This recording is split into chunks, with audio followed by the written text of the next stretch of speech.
This video shows you the top 10 breakout players in the 2020 NBA playoffs. Some of the talents on this list broke out into superstar caliber, while others filled extremely valued roles. So you're about to see the young players who didn't fold to the pressure of the postseason and came through when their teams needed them most. Welcome to D-Flow Hoops. If this is your first time here and you're a passionate basketball fan, craving for rankings, breakdowns, plus all types of entertaining NBA content, start now by subscribing and clicking the bell so you don't miss anything. To be clear, this list isn't a ranking and is in no particular order, but let's get into it. Number 1, Lou Dort. The numbers in his first 5 career playoff games weren't pretty, but the rookie from Arizona State, Lou Dort, stayed aggressive, and in games 6/7 in round 1 against Houston, Dort combined to shoot 15 of 30 from the field, which included a stunning 30 points in Game 7. However, he cracks this list of players who broke out in 2020's playoffs because of his defense on James Harden. The Canadian Lou proved to us all that he's got some serious clamps, and as the main beard stopper, Dort's strength and lateral quickness was a big reason that OKC was a bucket away from advancing to the West semis. I know Harden still found a way to average just under 30 points, but that's 7 points below what he averaged in the regular season. Lou Dort was clearly bothering the former MVP, and his old-school physicality make him the perfect playoff defender. Despite Lou's NFL running back-like bulkiness that make him a lockdown perimeter stopper, he wasn't selected in 2019's NBA draft. But proving people wrong after going undrafted isn't the first time in Dort's life that he's overcome the odds. No one would have thought that a kid from Montreal, Canada, with French being his first language, would end up disrupting the rhythm of one of the greatest scorers of this generation in James Harden in a playoff series. The two-way potential with this man, Lou Dort, is off the charts. Thunder fans should be excited about him. This man only started playing basketball at the age of 12, so his story is pure proof that if you put in the time, anything is possible.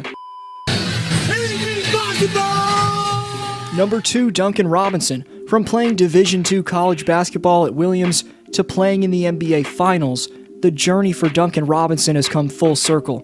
The flamethrower was a key cog in Miami's 16-game steamrolling of their conference, as Duncan scored at least 13 points in 8 outings for the East champs.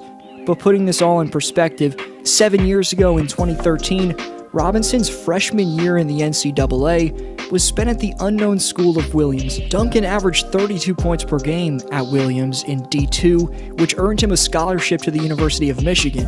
But even though Duncan was extremely efficient for the Wolverines in 3 seasons in D1, he went unselected in 2018's NBA draft.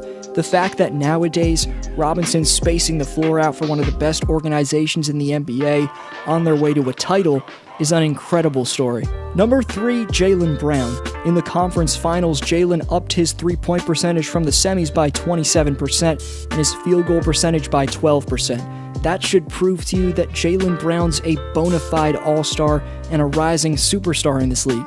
At 6'8", the man has the shooting ability and ball handling of a point guard, and additionally can attack the basket like a freight train. By averaging over 20 points for 3 straight rounds in the 2020 postseason, Brown proved he's a legit number 2 option and potentially the go-to option in the future. He's versatile, explosive, laterally quick, and he's got a high IQ, so the sky's the limit for Jaylen Brown. Number 4, Luka Doncic. In his first postseason, the 21-year-old Doncic set the NBA record for the most points in a player's playoff debut, as he scored 42 points in Game 1 against the Clippers. He also passed Oscar Robertson and Charles Barkley, who were the only players with at least 40 points, 15 rebounds, and 10 assists to become the first player in NBA playoff history with at least 43 points, 17 rebounds, and 13 assists. We knew Luka was an all-star, but we didn't know he was capable of averaging 31, 10, and 9 in a playoff series. George and Kawhi are a few of the NBA's best perimeter defenders, but Luka had no problem embarrassing them.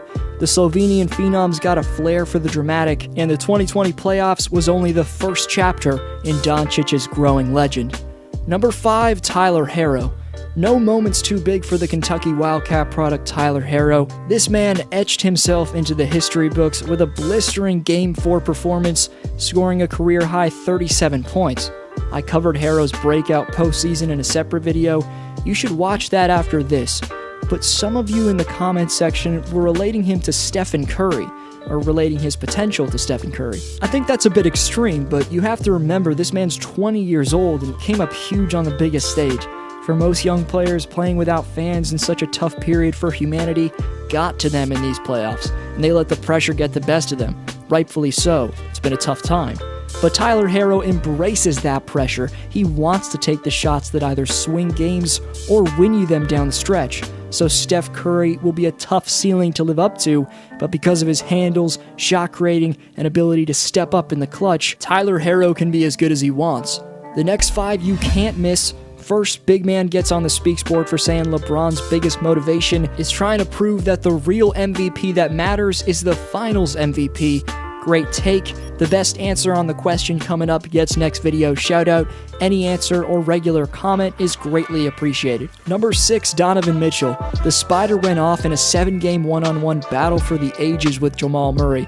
Like several players you've seen and are about to see in this video, D. Mitch has already been named to an all-star team. But for this list, we're taking into account stars who've made the jump into superstars. A superstar carries his team through the roughest moments with his utter domination and hits daggers in the clutch. That's precisely what Donovan Mitchell did against a team that was 3 games away from reaching the NBA Finals. I know his 36.5 points per game came over a short and sweet 7 games as Denver eliminated Utah, but Mitchell's been the leader in NBA playoff points per game. So it's safe to say Mitchell proved he's one of the best young players in the NBA, and debatably a top 10 player overall. Number 7, Tim Hardaway Jr.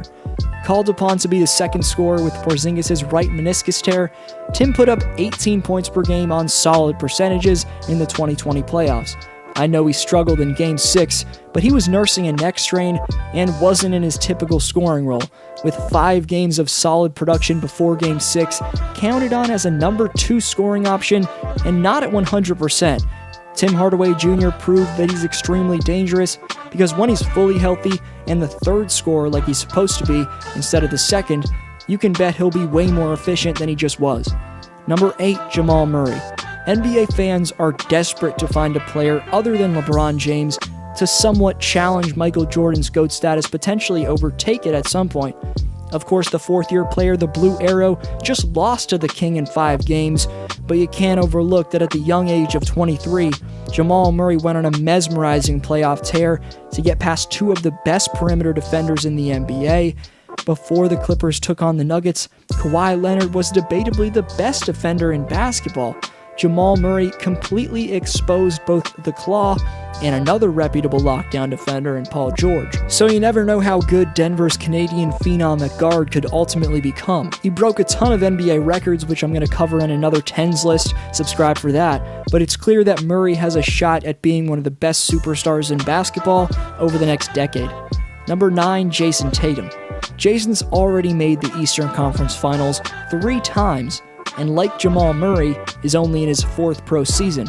After I made my Raptors videos throughout the entire year, personally, I have to apologize to both Tatum and the Celtics, because I, among many analysts and media members, assumed that Boston was just still too young to get past a team like Toronto. We never gave the Celtics the respect they deserved. Jason Tatum showed off his Paul Pierce-like shot-creating ability all playoffs, which led Beantown 2 wins away from the finals. Even though Boston needs more help up front, Jason showed off just how scary his offensive potential really is for other East contenders. With Tatum's 7-foot wingspan mixed with his shiftiness and polished shooting, that led him to score at least 20 points in 12 of Boston's 15 playoff games. He stepped up to the pressure of the moment, eliminated the reigning champions, and broke the heart of every fan in Toronto, including yours truly. Before number 10, honorable mentions to Jeremy Grant, Michael Porter Jr., Kentavious Caldwell-Pope, and Norman Powell. Let me know if I forgot anyone in the comments section.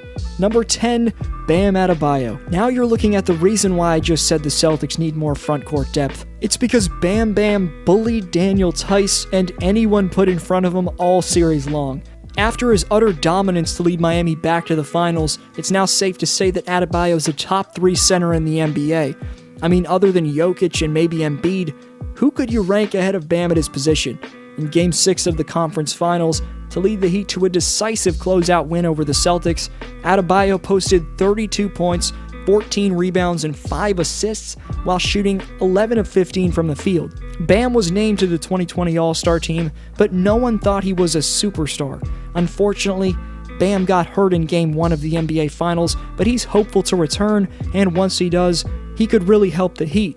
Overall, though, it's been incredible to watch Adebayo's development in his first 3 seasons, from Bam's sophomore season to 2019-20. His scoring per game improved by 7 points. Then he followed up an MIP-type season by proving he's one of the best big men in the NBA in the postseason. Heat fans will tell you he's the real most improved player of the year. I say he's the most versatile two-way center in our game. Subscribe if you enjoyed that content. Keep watching some of my recent uploads. Answer the shoutout question. This was D-Flow. Thank you so much for watching. Have a great day, and I'll see you next video.